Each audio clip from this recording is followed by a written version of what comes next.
De hip-hop pour défendre les droits de l'homme, c'est l'idée de jeunes Neversois et Strasbourgeois qui se sont donné 2 semaines pour monter ensemble un spectacle sur ce thème. La semaine dernière, ils étaient à Strasbourg où ils ont visité la Cour des droits de l'homme et le Conseil de l'Europe. Cette semaine, ils poursuivent, toujours ensemble, leur travail à Nevers où ils se produiront ce week-end. Florence Grandon et Régis Guillon. Pour styliser la police, il faut que vous trouviez quelque chose. Parce qu'on ne va pas vous habiller en flic, on va pas... Ouais, mais des sabres, il faudrait des sabres. Ouais, mais peut-être travailler un truc, un stéréotype, voilà. Une personne menottée, un sans-papier reconduit à la frontière, une femme battue. Les 10 Neversois et les 4 Strasbourgeois réunis sur ce projet ont choisi des thèmes très actuels. Ce cercle chantant mime les cercles du silence qui ont lieu en France depuis plusieurs années pour dénoncer les expulsions d'étrangers.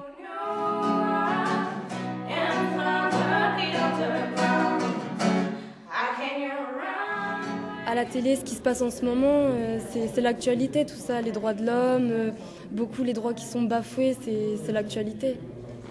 Donc forcément, on se retrouve là-dedans. Pour moi, c'est important. Pour nous tous, je pense aussi que c'est important. Il faut qu'il y ait un impact. Tout le monde peut se sentir visé.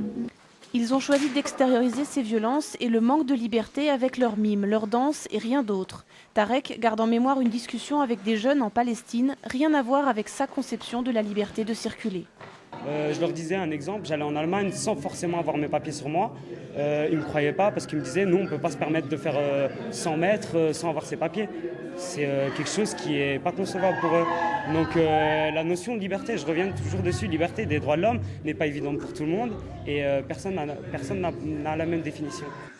Au départ, il y a la rencontre de 2 associations, l'une qui organise des animations culturelles à Nevers, l'autre plutôt droits de l'homme à Strasbourg.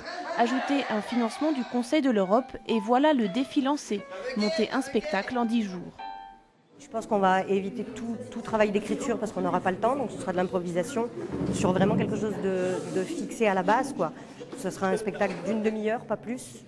Je pense qu'il vaut mieux faire une demi-heure propre plutôt que d'essayer de faire 3 heures de spectacle où c'est n'importe quoi, ça part dans tous les sens.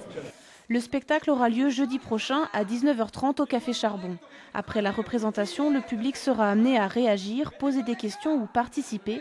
L'UNICEF et Amnesty International, partenaires du projet, seront là aussi pour échanger.